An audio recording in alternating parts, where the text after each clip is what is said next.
የአውሮፓ ታላላቅ ክለቦችን የተመለከተ ወቅታዊና ዕለታዊ ጥንቅሮችን ከምታደምጡበት የዩቲዩብ ቻናላችን የመረጃ ሰዓታችን ላይ ትገኛላችሁ።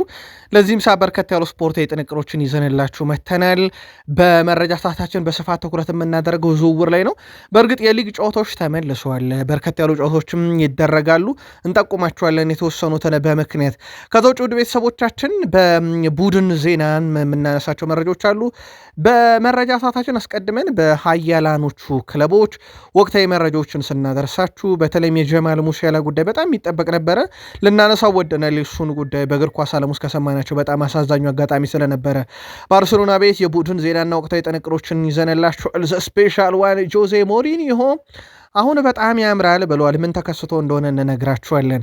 በቡድን ዜና የእሳቸውን ጉዳይ እናነሳለን። የአሰልጣኝ ሹመት እንደዚሁም አንድ ተጫዋች ማህበራዊ ትስስር ገጹ ትልቅ አቅም አግኝቷል። ጉዳዩን እናጠራዋለን። ከስፖርት ዓለም የተያዘ ነው። በተወዳጁ የእንግሊዝ ፕሪሚየር ሊግ የመረጃ ሰዓታችን በርከት ያሉ ነገሮችን ሰማን። በዝውውር መስኮቱ አስቀድመን መረጃ እናካፍላችኋለን። ዝግጁ ነን እያሉ ነው ለትልቁ ፍልሚያ በሳምንቱ መጨረሻ ከሚደረጉ የፕሪሚየር ሊግ ጨዋታዎች ጋር በተያያዘ ማለት ነው። ከዛ ውጪ በሲቲ በኩል የምንጠብቀው ዝውውር ስላለ የማንቸስተር ሲቲን ዝውውር ጉዳይ እናነሳለን። የአማካኝ ክፍል ላይ ነው አዲስ ነገር አለ። የቼልሲ የአማካኝ ክፍልን ጉዳይ በተመለከተም ስለ ሁለቱ ተጫዋቾች ዝውውር እናነሳለን። ከቼልሲ የሚወጣውና የቼልሲን ቡድን ዜናን በአጠቃላይ ይዘናል። በሊቨርፑል የመረጃ ሰዓታችን ዝውውር ላይ ነው አሁንም በትልቁ እየተጠበቀ የሚገኘው። ቀዮቹ በዝውውር መስኮቱ ላይ ምን አይነት ተጫዋች ለማምጣት ጥረት እያደረጉ ነው በሚለው ጉዳይ ላይ አንድ ዝውውር ላይ ለየት ያለ ጥንቅር አሰናድተናል። በዝውውሩ ጉዳይ እናነሳለን። ከሊቨርፑል ሊወጣ ይችላል የተባለውን ተጫዋች ጉዳይ እናጠራለን። የቀድሞ የሊቨርፑልም ሰው ስለ አሁኑ የአንዶኒ ኤራውላ ቡድን የሚለን ነገር አለ። በዚህ የመረጃ ሰዓታችን እንዲሁ በስፋት እያካፈልናችሁ ቆይታ የምናደርግ ይሆናል። የዩናይትድ የመረጃ ሰዓታችን የዝውውር መስኮቱን እናነሳለን። በዝውውር መስኮቱ ማንቸስተር ዩናይትድ ያጠናከራቸዋል ተብሎ የሚጠበቁ የሜዳ ክፍሎች ውስጥ በተመለከተ መረጃ ይዘናል። የሚጠበቁ ዝውውሮችን አብዴት እናደርጋቸዋለን በማንቸስተር ዩናይትድ በኩል። ከዛ ውጭ ቀድሞ ከፈረሙትና ዩናይትድን ከሚለቁት የዩናይትድ ተፋላሚዎችም በዩናይትድ ዕጣ ድልድል ውስጥ መካተታቸውን በተመለከተ ያሉት ነገር አለ፣ እናደርሳቸዋለን።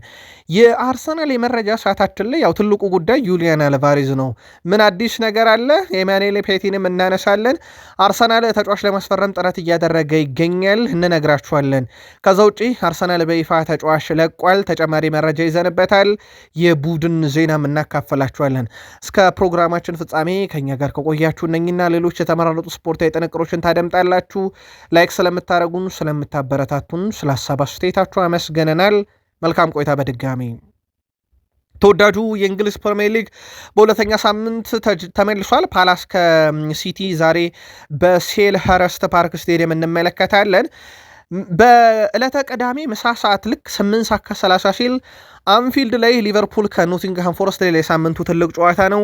11 ሰዓት ሲል ሁለት ጨዋታ ብቻ እንመለከታለን። በርንማውዝ ከኤቨርተን፣ ኮቨንትሪ ሲቲ ከሃል ሲቲ እና እንደዚሁ ምሽት 1 ሰዓት ከ30 ሲል ስፐርስ ከኒካስል ሌላ በጣም ትልቅ ጨዋታ ነው በሳምንቱ በፕሪሚየር ሊግ የምንመለከተው። እሁድ ይቀጥላል ተወዳጁ የእንግሊዝ ፕሪሚየር ሊግ ሁለተኛ ሳምንት በስታንፎርድ ብሪጅ ቼልሲ ከብራይተን ኤንድ ሆቭ አልቢዮን 10 ሰዓት ሲል የሚደረግ ጨዋታ ነው። በተመሳሳይ 10 ሰዓት ሊድስ ከብሬንትፎርድ፣ ሰንደርላንድ ከፉላም ይጫወታሉ። ሌላ ተጠባቂው ጨዋታ ኦልድ ትራፎርድ ላይ እሁድ አመሻሽ 12 ሰዓት ከ30 ሲል ማንቸስተር ዩናይትድ ከኢፕስዊች ታውን ይጫወታሉ። በዚህ ሳምንትም መንደይ ናይት ፉትቦል የሰኞ ምሽት ጨዋታ አለን። ቪላ ፓርክ ላይ አስቶን ቪላ ከአርሰናል ምሽት 4 ሰዓት ጨዋታቸውን ያደርጋሉ። ስለዚህ ከአርብ ምሽት እስከ ሰኞ ምሽት ተወዳጁ የእንግሊዝ ፕሪሚየር ሊግ በሚቀጥሉት 4 ቀናቶች ጨዋታ ይኖራሉ። መልካታችሁን አጋሩን። በአጫጭር ስፖርታዊ መረጃዎቻችን ተጨማሪ ጥንቅር በፕሪሚየር ሊግ የመረጃ ሰዓት ይዘንበታል። የሙሲያላን ጉዳይ እናንሳው። በጣም አሳዛኙ አጋጣሚ ነበረ በእግር ኳስ ውስጥ በቅርቡ ዓመታት ውስጥ ካየናቸው። ከጀማል ሙሲያላ ጋር በተያያዘ ኮምፓኒ አናግረውት እንደነበረ ተናግሯል። ከእሱ ጋር ጥሩ ውይይቶችን አድርገን ነበረ። አሁን በአንጻራዊነት በጣም ደህና ነው ሲሉ ተደምጠዋል። ልምምዶችን በግሉ እያደረገ ነው። አሁንም አጠናክሮ ቀጥሏል። በዚህ ሳምንት እንግዲህ በቡንደስሊጋ ጨዋታ እንደማይጫወት አስቀድሞም የተረጋገጠ ነው፣ ግን እሳቸው በጥሩ ሁኔታ ላይ ይገኛል ብለዋል። ተጫዋቹ መቼ ይመለሳል በሚለው ጉዳይ ላይ ለቀረበላቸው ጥያቄ ሁኔታዎችን አይተን ገምግመን ስንጨርስ ወደ ጨዋታ ይመለሳል። አሁን ባለው ሁኔታ ግን በዚህ ቀን ብለን አልወሰንም፣ ሁኔታዎች የሚወስኑት ይሆናል ተብሏል። ሙሲያላ ግን የገጠመው የጤና እክል ከእግር ኳስ ዓለም ያረቀዋል ተብሎ እንደማይጠበቅ ደግሞ ያረጋገጡት አሰልጣኙ ቪንሰንት ኮምፓኒ በቅርቡ ወደ ሜዳ ይመለሳል ሲሉ ተደምጠዋል። ራፊኒያን እናንሳ። በባርሴሎና ቤት ሃንሲ ፍሊክ ራፊኒያ በዚህ ሲዝን 9 ቁጥር አጥቂያችን ይሁን አናውቅም፣ ግን ለዛ ዝግጁ ነው እያሉ ይገኛሉ። በእርግጥ አሁን ባለው ሂደት ባርሴሎና 9 ቁጥር ካላስፈረመ ምንም ጥያቄ የለውም። ፌርሚን ሎፔዝ እና ራፊኒያ ቦታውን ይወስዱታል ተብሎ ይጠበቃል። ከሰሞኑ በርካታ ገቦችን እያስቆጠሩላቸው ያሉ ሁለቱ ናቸው። በዚህ ሳምንት እንኳን በጣም አስደናቂ በነበረው ጨዋታ ላይ ራፊኒያም ድንቅ ነበረ። ከዛ ውጭ ግን በዚህ ጨዋታ ላይ አንድ ሰው ማድነቅ አለብን፣ ኡናይ ሲሞንን በጣም አስደናቂ ነበር። የቢልቦኦ ግብ ጠባቂ የጨዋታው ኮከብ የነበረው እሱ ነበረ። በነገራችን ላይ ባርሴሎና 2-0 ባሸነፈበት ጨዋታ ላይ 8 ኳስ ነው ያደነባቸው፣ 63 ኳስ ነክቷል። በጨዋታው ቢያንስ 2 ጎል መሆን የሚችሉ ኳሶችን አድኗል። ይሄ በጣም አስደናቂ ነበር። አንዱ ለራፊኒያ ፈተና የነበረ ኡናይ ሲሞን ነበር። የስፔን ብሔራዊ ቡድን ግብ ጠባቂ የሆነበትን ምክንያት ምናልባት በደንብ ያሳየ ይመስላል። የሉዊስ ዴ ላፎንቴ ቁጥር 1 ምርጫቸው እንደሆነ ይዘነጋ አይደለም። ሮድሪን በተመለከተ የመጀመሪያ ጨዋታውን ማድረጉን በተመለከተ ህልሜውን ሆኗል ብሏል። ግን ባርሴሎና መጫወት ህልሙ ነበረ። ምክንያቱም አትሌቲኮ ማድሪድ መጫወቴ ለሪያል ማድሪድ ከመጫወት አያግደኝም ያለው በሲቲ መለያ ሳለ ነው። አሁን የባርሴሎና ተጫዋች ሆኖ የሁልጊዜም ህልሜ ነበር ብሏል። ሲሞን የምፈልገው ቦታ ነው። እዚህ በዓለም ላይ ያሉ ምርጥ ተጫዋቾች አሉ። ስለዚህ ሁልጊዜም ከፍተኛ ደረጃ መጫወትና የክለቡን ፍላጎት ማሟላት አለብህ ብሏል። ሮድሪ የባሊዮን ዶር አሸናፊው በባርሴሎና መለያ ስኬት ሊያደርስ ይችላል ቡድኑን። ምናልባት ባርሴሎና ቤት የሚጠበቀው ሻምፒዮንስ ሊግ ስለሆነ፣ ለማንኛውም አዲሱ ፈራሚ የመጀመሪያ ጨዋታውን አድርጓል። በዚህ ክረምት ባርሴሎናን ከተቀላቀለው አዲስ ተጫዋችም አንቶኒ ጎርደን በጥሩ ፎርም ላይ ይገኛል። ምናልባት ለግምገማ ጊዜው ገና ቢሆንም ግን በመጀመሪያ ጨዋታው ላይ 2 አሲስቶች አድርጎ በ21ኛው ክፍለ ዘመን የመጀመሪያው የተጫዋች መሆን ችሎ ነበረ። አንቶኒ ጎርደን በላሊጋ በመጀመሪያ ጨዋታው ለባርሴሎና 2 አሲስቶችን ማድረግ የቻለም ተጫዋች ሆኖ እንደነበረ የሚዘነጋ አይደለም። ሃንሲ ፍሊክ የአጥቂ ክፍላቸውን በማጠናከር ስለ እኔ ስላሉ ተጫዋቾች አላወራም፣ ባሉኝ ደስተኛ ናቸውን ብለው ሲያልፉ አንዱ ያነሱት አንቶኒ ጎርደንን ነበር። ጆዜ ሞሪኒዮ ዘ ስፔሻል ዋን አሁን ቤርናቢዮ በጣም አምሯል እያሉ ነው። እሳቸውም ስለ ቤርናቢዮ ተጠይቀው ነበር። ስቴዲየሙ ድባብ ድል ያደረጉበት ስቴዲየም ነበረ፣ በጣም አምሮበታል ብለዋል። እሳቸው እንዳጠቃላይ ከድሉ በኋላ ጆዜ ሞሪኒሆ በዚህ ዓመት ከቡድናቸው ትልቅ ነገር እንደሚጠብቁ ተናግረው ከኬሊያን ምባፔ ስንት ጎል ይጠብቃሉ? 60 ጎል መግባት ይችላሉ በዚህ ሲዝን ተብሎ ጠይቀው ነበረ። ኬሊያን ምባፔ ፍጹም የተለየ ተጫዋች ነው። 40፣ 50፣ 60 አላውቅም፣ ብቻ ከ40 በላይ ጎሎችን ግን ሊያስቆጠር ይችላል። 60 ቢያስቆጠር ፍጹም የተለየ ነው። እኔ ግን ባለው ነገር አሁን በተጫዋቹ እንቅስቃሴ በጣም ደስተኛ ነኝ ብለዋል። ኬሊያን ምባፔ ላሊጋውን ከተቀላቀለ በኋላ 59 ጎሎች አሉት። ላሊጋ እግሩ ከረገጠ ጊዜ ጀምሮ እሱን ያክል ጎል ያስቆጠረ አንድም የላሊጋ ተጫዋች የለም። ኬሊያን ምባፔ 59፣ ቀጥሎ ያለው ሌዋንዶስኪ 41፣ አንቲ ቡድሚር ወደ 38፣ ራፊኒያ 33፣ አሌክሳንደር ሶሎሮስ 33 ነው ያላቸውና ኬሊያን ምባፔን የሚስተካከል አንድም የላሊጋ ተጫዋች እስካሁን አልተገኘም። እሱ ላሊጋ እግሩ ከረገጠ ጊዜ ጀምሮ። ሪያል ማድሪድ በዚህ ውድድር ዓመት ጠንካራው ቡድኑ እንደመጣ በደንብ ተመልክተናል። ምናልባት የባርሴሎና በራሱ ሁሉ ልባቸው ወደ ሻምፒዮንስ ሊግ መሸፈት ለሪያል ማድሪድ ወደ ላሊጋ ክብር መመለስ እንደ አንድ መንገድ እየጠቀሱት ነው። በቡድኑ ደግሞ ራሱን በቻለ መንገድ የተጠናከረበትን መንገድ በብዛት ያነሳሉ። ኬሊያን ምባፔ እስካሁን 3 ጎል ያለው፣ ጁድ ቤሊንግሃም 1 ጎልና 2 አሲስት፣ ቬኒሲየስ ጁኒየር 1 ጎልና 1 አሲስት አላቸው። ላሊጋው ላይ በጣም ጥሩ የሚባል ጅማሮን እስካሁን ካለው የፊት መስመር ጥምረት በላሊጋ እነኚህ ከፍተኛው የሚባለው ጥምረት ነው። ከዛ ውጭ የጁድ ቤሊንግሃም በራሱ በጣም ነጥሮ መውጣት አስገራሚ ነው። ምናልባት ከሌላ ተጫዋች ጋር ማነጻጸር ስላልፈለግን ነው። ጁድ ቤሊንግሃምን ግን በሪያል ማድሪድ በአንድ ጨዋታ ብቻ 2 አሲስቶችን አድርጎ ነበረ በሪያል ሶሴዳድ ላይ። ከሌሎች አማካዮች ይሄ በጣም ጥራት ካላቸው በአንድ ጨዋታ የሲዝናቸውን አሲስት ነው ያደረገውና ፍጹም የተለየ ዓመት በማድሪድም እያሳለፈ ነው። በዝውውሩ ጉዳይ ላይ እንመለሳለን። አንድ ሹመት ግን እናንሳ። ኢንተር ማያሚ የቀድሞውን የሊዮኔል ሜሲ የቡድን አጋር ኪሊ ጎንዛሌዝን በአሰልጣኝነት ሾመዋል። ሊዮኔል አንድሬስ ሜሲ በቀድሞ የቡድን አጋሩ ይሰለጥናል። ክለቡ አሰልጣኝ ዣቪየር ማሻራኖን ክለቡን ከለቀቁ ወዲህ በጊዜ አሰልጣኝ ስር እየተመራ እንደነበረ ይታወቃል። ይህንም ተከትሎ አርጀንቲና አሰልጣኝ ኪሊ ጎንዛሌስ በኃላፊነት ኢንተር ማያሚን ተረክበዋል። ኪሊ ጎንዛሌስ እና ሊዮኔል ሜሲ በአርጀንቲና ብሔራዊ ቡድን በጋራ ተጫውተዋል። በወቅቱ ሊዮኔል ሜሲ አርጀንቲና የመጀመሪያ ጨዋታውን እንዲሁም ኪሊ ጎንዛሌዝ የመጨረሻ ጨዋታውን ያደረጉበት ግን አጋጣሚ ነበረ። ለማንኛውም አርጀንቲናን የተረከበው ሜሲ አሁን ደግሞ የተረከበውን ሰው በአሰልጣኝነት ያገኘዋል ማለት ነው፣ ኪሊ ጎንዛሌዝን። በዝውውር ጉዳይ ላይ የአልቫሮ ሞራታ ጉዳይ ተጠናቋል። ወደ ቤተሰቦቻችን አልቫሮ ሞራታ በቀጣይነት ወደ ሌጋኝስ በማምራት ዝውውሩን ያጠናቅቃል። የሌጋኝስ ተጫዋች ሆኗል። የሕክምና ምርመራው ብቻ ነው የሚቀረው።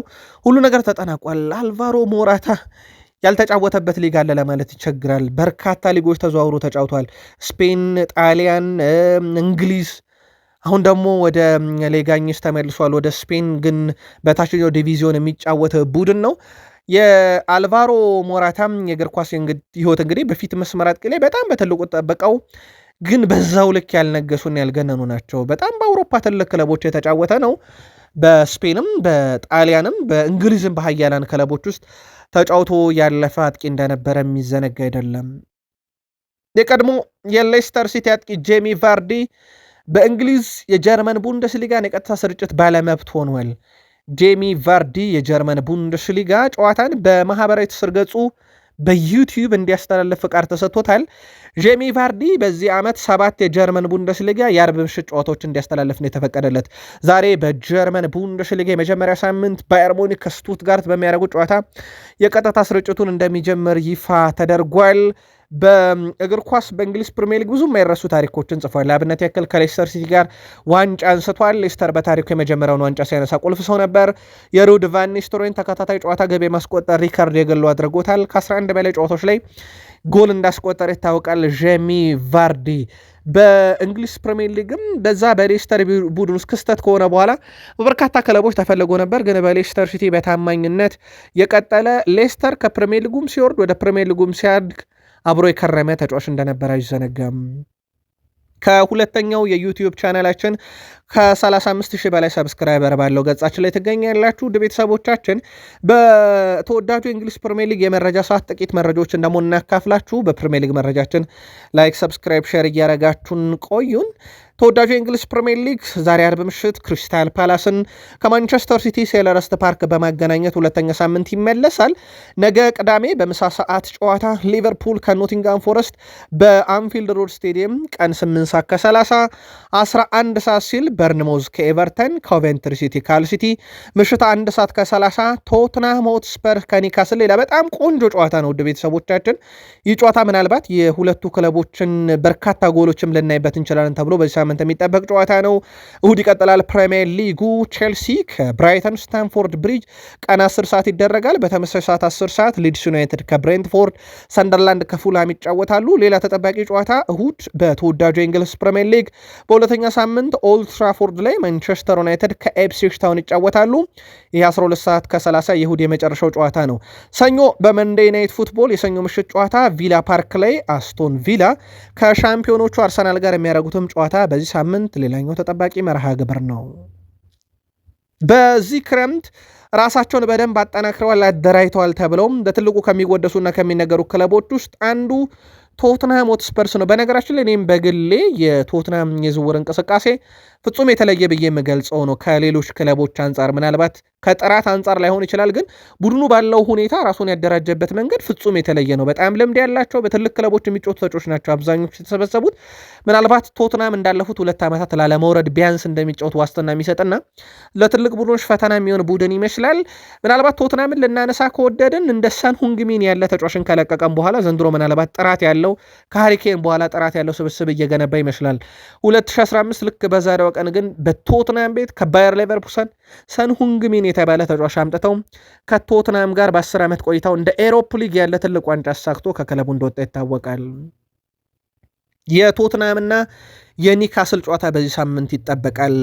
ቅዳሜ ነገ ምሽት 1 ሰዓት ከ30 በኢትዮጵያን አቆጣጠር በቶትናም ሆትስፐር ስቴዲየም ጨዋታ ይደረጋል። በጣም ትልቅ ጨዋታ ነው፣ ምንም ጥያቄ የለውም። በርካታ ግብ እናይበታለን ተብሎ ይጠበቃል። የሁለቱ የጨዋታ ስታይል በራሱ ይሄ መከላከልን ያዘነበለ ሳይሆን ሞር ማጥቃትን ያዘነበለ አይነት ጨዋታ ልናይ እንችላለን።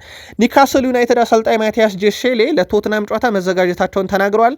ቶትናም ተጫዋች ማስፈረሙን ገፍቶበታል ያሉት አሰልጣኙ ለእኛ ዝግጅት ከባድ ሆኗል ሲሉም ተደምጠዋል። አዲስ ተጫዋቾች ሲመጡ ብዙ ነገሮች ይለዋወጣሉ። ስለዚህ እነሱን ለመግጠም ለመዘጋጀት ነገሮች የበለጠ ይወሳሰባሉ ብለዋል።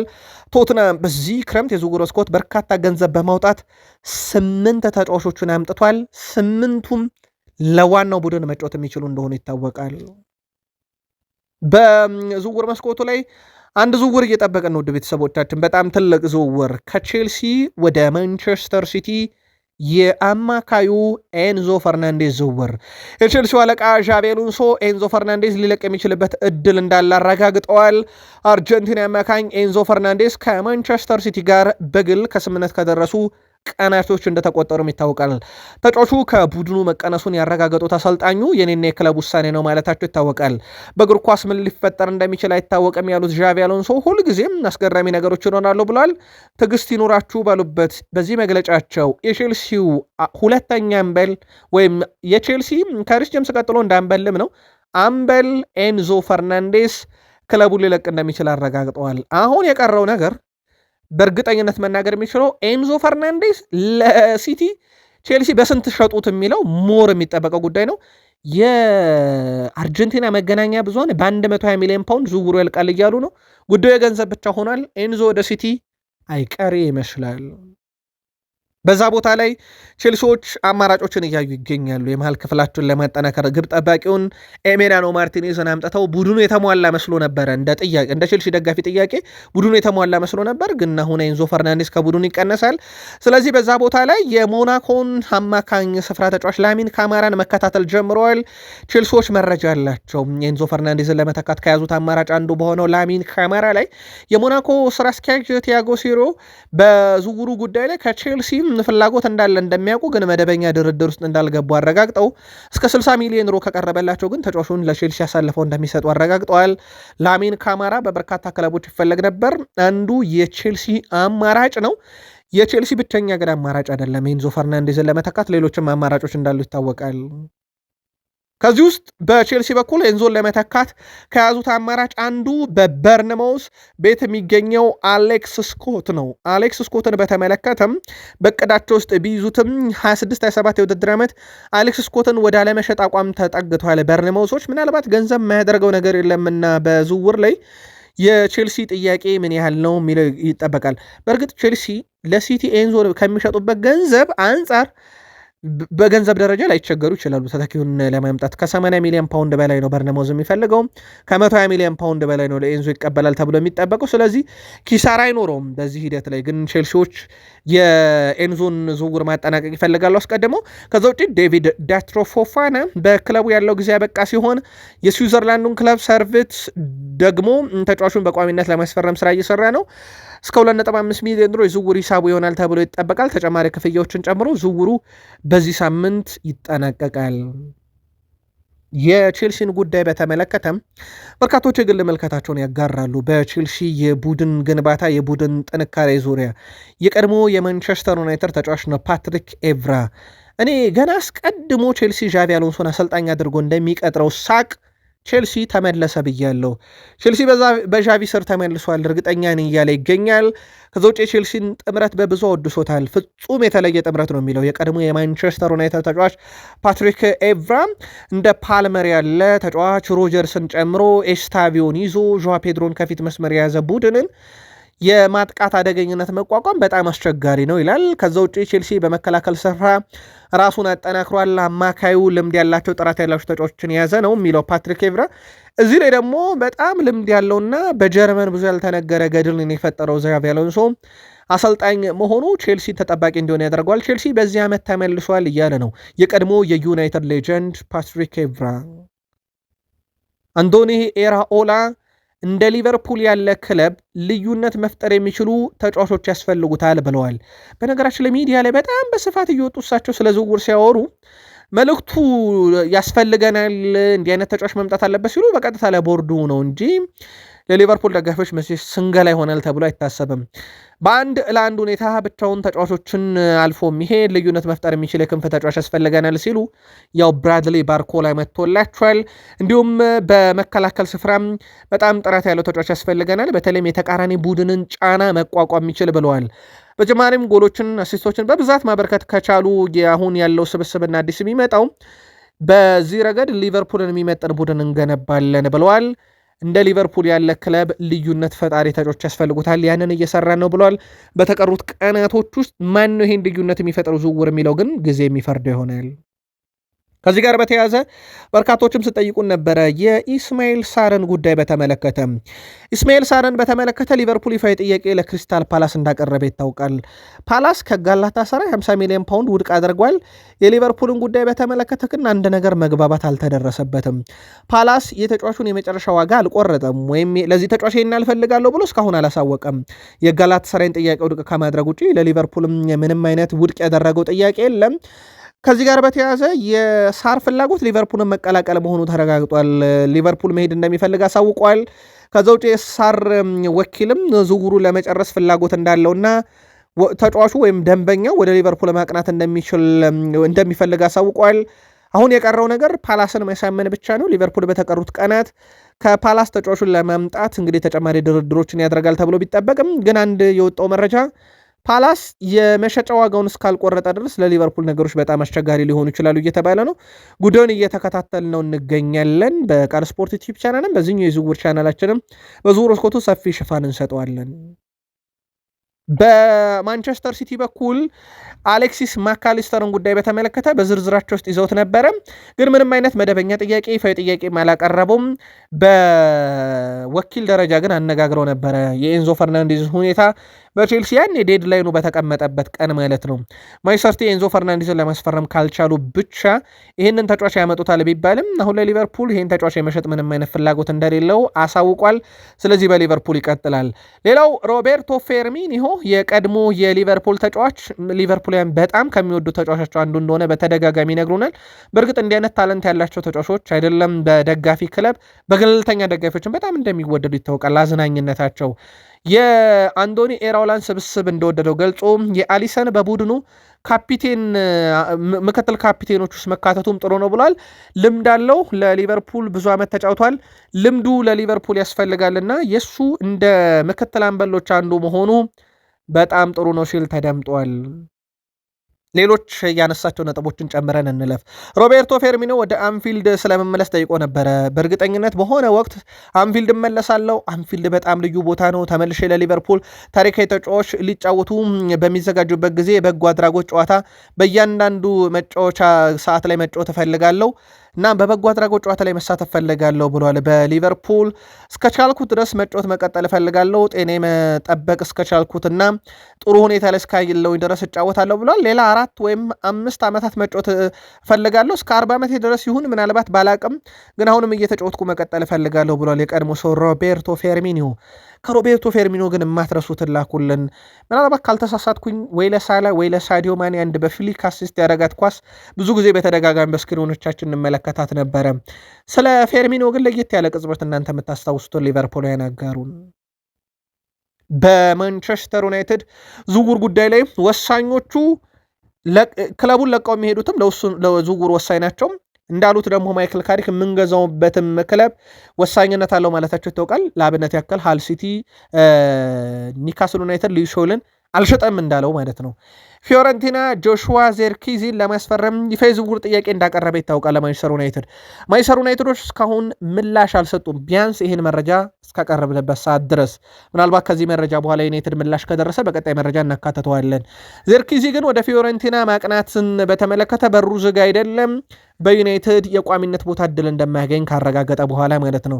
ፊዮረንቲና የተጫዋቹን ሙሉ ደሞዝ መክፈልና ለዩናይትድ ለውሰት ውሉ 5 ሚሊዮን ዩሮ መክፈል ያቀረቡት ጥያቄ ነው። ከዛ ውጭ አትሌቲኮ ማድሪድም ስሙ እየተነሳ ነበረ። በተለይም የዩሊያን አልቫሬዝ ነገር ስላበቃለት በተተኪ ደረጃ ከያዙት ውስጥ ነው። ፊዮረንቲና ግን በጣም የተሻለው ቀረቤታ ያደረገው ቡድን ነው። የዩናይትድን የአጥቂ ዝውውር ፍላጎት የሚያሟላው የዘርኪዚ መልቀቅ እንደሆነ ይታወቃል። ከማንቸስተር ዩናይትድ የዝውውር ጉዳይ ጋር በተያያዘ እዚሁ አጥቂ ክፍል ላይ ጥቂት መረጃዎችን ጨምረን እንለፍ። ውድ ቤተሰቦቻችን ማንቸስተር ዩናይትድ ወደ ተሻለ ደረጃ ለመድረስ ሌላ አጥቂ ያስፈልገዋል እያለ ነው አለን ሺረር። የቀድሞ የፕሪሚየር ሊግ ሌጀንድ አጥቂው አለን ሺረር ዩናይትድ ወደሚቀጥለው ደረጃ ከፍ ማለት ካስፈለገው አጥቂ ያስፈልገዋል ብለዋል። ክለቡ በተከላካይ ክፍሉ ላይም ጠንካራ ነው ብዬ አላስብም። በተመሳይ ደግሞ በክላሲክ የፊት አጥቂ ወይም ክላሲክ ነምበር 9 ክፍተትም አለ እያለ ነው። ስለ ቤንያሚን ሼሽኮ ሲጠየቅ በግልጽ እንደሚታየው ሼሽኮ በጥሩ ፎርም ላይ አልነበረም።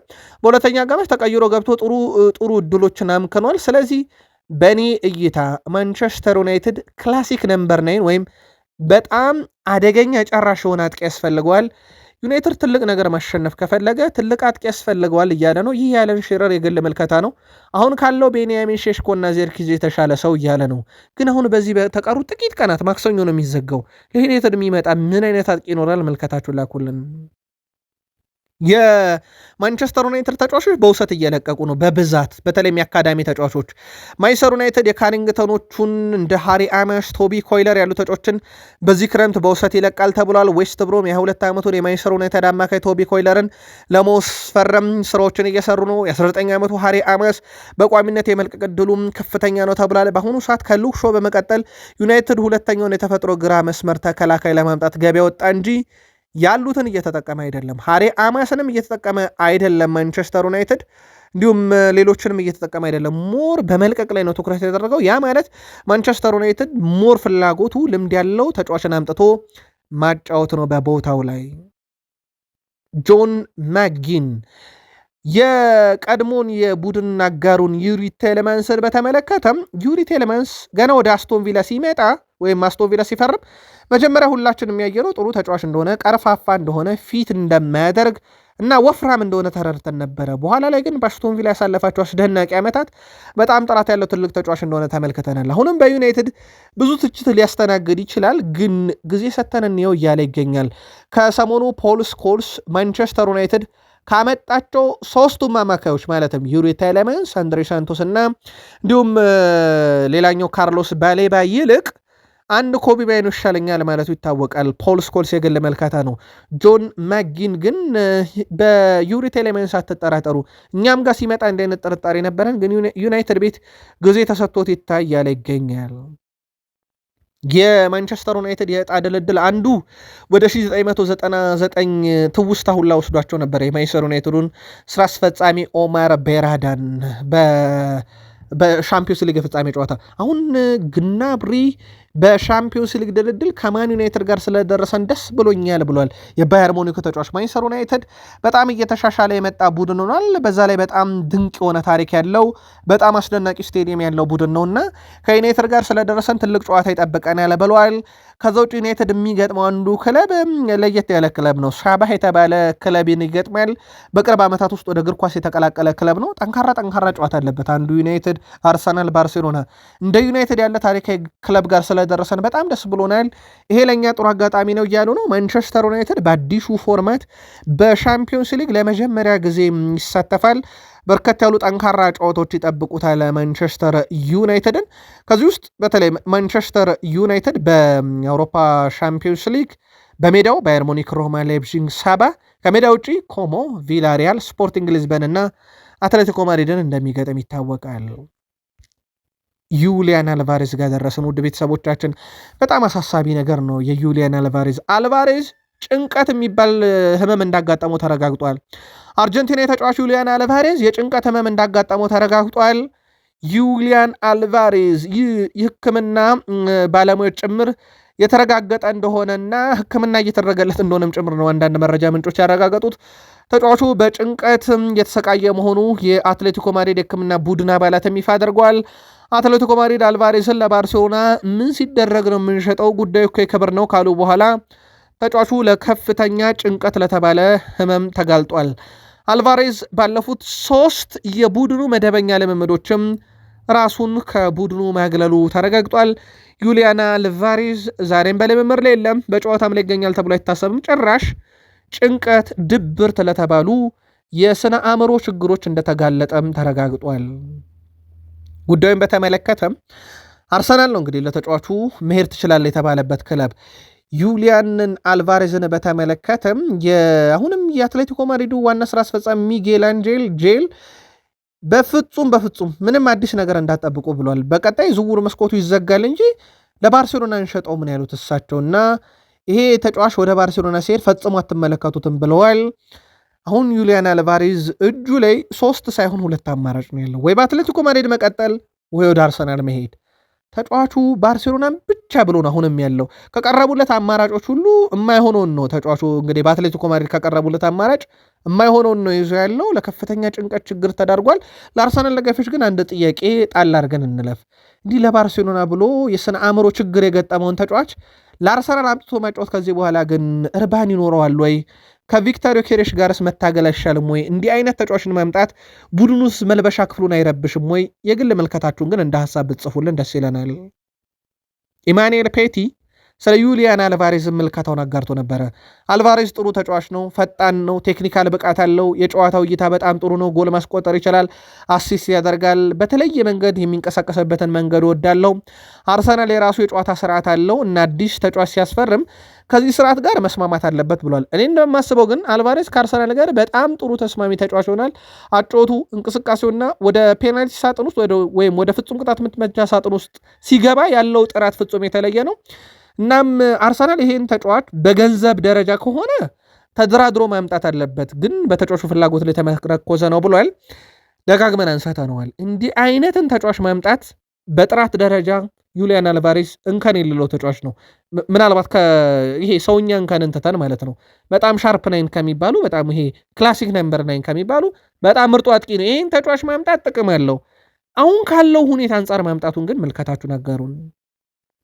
ከዛ ውጪ አርሰናል በዝውውር መስኮቱ ላይ ጠንካራ ስራዎችን እየሰራ ይገኛል። ምናልባት የተቀሩት ቀናት ላይ ትልቅ ነገር እንጠብቃለን። ለአካዳሚውና በጊዜ ሂደት ለዋናው ቡድን ያድጋሉ ተብሎ የሚታሰቡትን የሌስተር ሲቲውን የ18 ዓመት የክንፍ ተጫዋች ሎሬንዛ ሁይሰንን ለማስፈረም እንቅስቃሴ እያደረገ ነው። ሁይሰን የአርሰናልና የአስቶን ቪላ ቀልብ የሳበ ተጫዋች ሆኗል። ሌስተር ወደ ሊግ ዋን ከወረደ በኋላ በገንዘብ ጫና ውስጥ ስላለ ተጫዋችን ላይ መልቀቅ ይገደዳል። አርሰናል ሁኔታውን በቅርበት እያየ ነው። ሌላው አርሰናል የኢጎር ቲዮንን ዝውውር ዛሬ ያጠናቅቃል ተብሎ ይታሰባል። ለአካዳሚ ተጫዋች ነው፣ አጥቂ ነው፣ ገና ታዳጊ ነው። ከብላክበርን ሮቨርስ ነው ወደ አርሰናል የሚቀላቀለው። እነኚህ በታዳጊ ደረጃ ለታዳጊው ቡድንና በውሰት ተሰጥተው ሊያድጉ የሚችሉ ተጫዋቾች ናቸው። አርሰናል ቤት ግን ለዋናው ቡድን የሚጫወቱ ተጫዋቾች አሁንም ይጠበቃሉ። አርሰናል አንዱ ከሚጠበቅበት የሜዳ ክፍል ጋብርኤል ማርቲኔሊ እና ትሮሳርድ የሚጫወቱበት የግራ ክንፍ አጥቂ ቦታ እንደሆነ ይታወቃል። ጋብርኤል ማርቲኔሊ በዛሬው ዕለት ወደ አልሂላል ለመሄድ ከስምምነት ደርሷል። አስቀድሞ አርሰናል ተስማማ፣ ዛሬ ጋብርኤል ማርቲኔሊ ተስማማ። ጋብርኤል ማርቲኔሊ ጉዳይ በእርግጥ ካበቃ ቆይቷል። ጋብርኤል ማርቲኔሊ በዛሬው ዕለት ከአልሂላል የቀረበለትን ይፋዊ ጥያቄ ተቀብሏል። አርሰናል ተቀብሏል። 60 ሚሊዮን ፓውንድ ዝውውሩ ተቋጭቷል። በዛሬው ዕለት የሕክምና ምርመራውን ያደርጋል ወደ ሳውዲ አረቢያ በማቅናት። ጋብርኤል ማርቲኔሊ ማን ነበር የሚለውን እናንሳ። 278 ጨዋታ ለአርሰናል የተጫወተ 62 ጎሎች ያሉት 34 አሲስት ያለው አንድ ጊዜ ኤፍኤ ካፕ ሻምፒዮን በአርሰናል 2 ጊዜ ኮሚት ሽልድ 1 ጊዜ የፕሪሚየር ሊጉ ባለ ክብር በሻምፒዮንስ ሊግ ፍጻሜ ደርሱ ዘንድ እንደ ሪያል ማድሪድ እንደ ባየር ሙኒክ ያሉ ክለቦች ላይ ግብ ያስቆጠረ በአርሰናል ታሪክ ከቴሪ ዳንኤል ሆነሪ በኋላ በአንድ የሻምፒዮንስ ሊግ የውድድር ዓመት ብዙ ጎል ያስቆጠረ በእንግሊዝ ፕሪሚየር ሊግ 15 ጎል ማስቆጠር ከቻሉ ብራዚላውያን ተጫዋቾች አንዱ የሆነው ጋብርኤል ማርቲኔሊ በይፋ ከአርሰናል ተለያይቶ ዛሬ ወደ ሳውዲ አረቢያ በረራውን አድርጓል። በኤምሬትስ ስንጫወት የደጋፊዎች ፍቅር ድጋፍ በጣም ልዩ ነው። ይህ ድጋፍ ተጫዋቾችን የበለጠ ያበረታል። አስቸጋሪ ጊዜዎች፣ ብስጭቶች ቢኖሩም ከጨዋታ በፊት ግን በኤምሬትስ መኖር ለእኛ በጣም ጥሩ ነው እያለች ነው ሬኔ ሴልገርስ።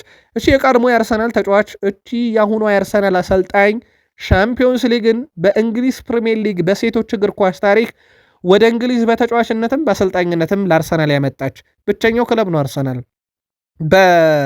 እንግሊዝ ፕሪሚየር ሊግም በጣም ጠንካራ ከሚባሉ ቡድኖች አንዱ እንዲሆን የሴቶቹን የአርሰናል ቡድን እንዳደረገች ይታወቃል። በሻምፒዮንስ ሊግ ግን የፈጸመችው ገድል በአሰልጣኝነት አርሰናል ይዛም በተጫዋችነትም በጣም አስደናቂ ነበረ። ለማንኛውም ውድ ቤተሰቦቻችን ጥቂት ደቂቃዎችን ቆይተን ተጨማሪ መረጃዎችን ይዘን እንመጣለን። ለነበረን ጊዜ ለአብሮነት ቆይታችን ለአጋርነታችሁ ከልብ አመስግነን የሁኑን ጥንቅር ቋጨን። ሰናይ ጊዜ